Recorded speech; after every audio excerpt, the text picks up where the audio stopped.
Di sebuah kota kecil, ada seorang gadis bernama Dina yang baru pindah ke rumah tua peninggalan neneknya. Di salah satu kamar, terdapat cermin besar berbingkai emas yang tampak kuno dan antik. Meski merasa agak ganjil dengan cermin itu, Dina memutuskan untuk membiarkannya, karena menganggapnya hanya sebuah benda biasa. Suatu malam, Dina terbangun dari tidurnya karena merasa ada yang mengawasinya. Ruangan itu gelap, tetapi samar-samar. Ia melihat bayangan samar di cermin. Dina mendekat, memeriksa wajahnya di cermin, memastikan apakah itu hanya bayangannya sendiri. Tapi ada yang aneh, refleksi di cermin sedikit terlambat mengikuti gerakannya. Saat ia hendak berbalik pergi, tiba-tiba terdengar suara berbisik dari dalam cermin. "Bantu aku." Suara itu terdengar jelas, meski terdengar serak dan lemah. Dina membeku.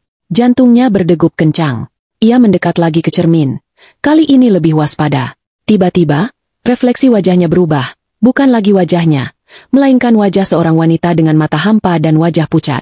"Lepaskan aku, sebelum terlambat." Suara itu semakin mendesak. Dina panik, melangkah mundur, dan menabrak meja kecil di belakangnya.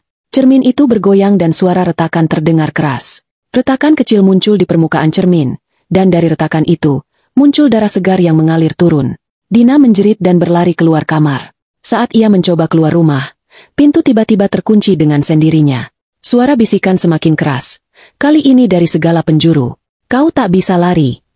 Dalam keputusasaan, Dina mendobrak pintu dan berhasil keluar. Namun, saat ia menoleh ke belakang, di jendela kamarnya, ia melihat sosok wanita dari cermin, memandangnya dengan senyum licik. Sejak malam itu, Dina tidak pernah berani kembali ke rumah tersebut.